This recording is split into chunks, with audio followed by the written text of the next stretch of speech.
Title: The Symphony of Shadows. In room 207, the Hotel Paraíso was a decaying jewel, a vestige of a golden age slowly crumbling under the weight of time and untold stories.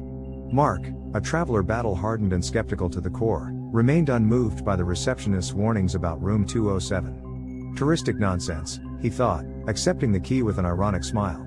Room 207 mirrored the hotel's facade, elegant in its design, but with an air of neglect evident in the dust accumulated in the corners and the faint musty odor.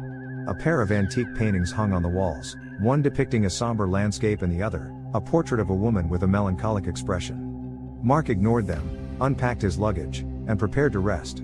On the first night, sleep morphed into nightmare. Mark found himself in a labyrinth of dark corridors, pursued by dancing shadows that whispered his name in a distorted voice. He awoke drenched in sweat, his heart pounding, but attributed it to travel fatigue. The second night was worse. The whispers grew louder, emanating from the walls as if the room itself were alive and trying to communicate. The paintings seemed to have changed, the landscape had become darker, and the woman in the portrait stared intently at him with an expression of anguish. Mark, now visibly unnerved, tried to turn on the television to distract himself, but the screen only showed static. The following morning, Mark noticed that the bathroom door was ajar, even though he had closed it before going to bed. Upon entering, he saw that the mirror was covered in steamy writing, "You should never have come here." A chill ran down his spine, but he refused to succumb to panic. Someone's playing a prank, he told himself. On the third night, the horror reached its peak. Mark woke up with a feeling of oppression on his chest, as if something were watching him. Shadows danced frantically across the walls, casting grotesque shapes that surrounded him. The whispers became a chorus of tortured voices that resonated in his head. Suddenly, a deep, distorted voice echoed through the room, "You should never have come here." Mark screamed, covering his ears, but the voice was relentless. He looked around for the source of the sound, and his eyes landed on the woman's portrait. Her mouth opened in a grimace of pain, and her eyes seemed to plead with him to leave. Mark, gripped by terror, tried to flee the room, but the door slammed shut, trapping him in an endless nightmare.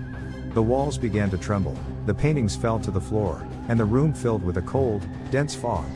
In the midst of the chaos, Mark saw a spectral figure approaching him, with eyes full of hatred and vengeance. The figure extended a bony hand towards Mark, and at that moment, he understood the truth. Room 207 was haunted by the spirit of a woman who had died tragically in the hotel many years ago. Her soul was trapped between this world and the next, and her suffering manifested in the room, tormenting anyone who dared to enter. Mark tried to fight, but it was useless. The spectral figure gripped him tightly, and he felt his vital energy slowly being drained away. His screams were drowned out by the symphony of shadows that surrounded him, and his body fell inert to the floor.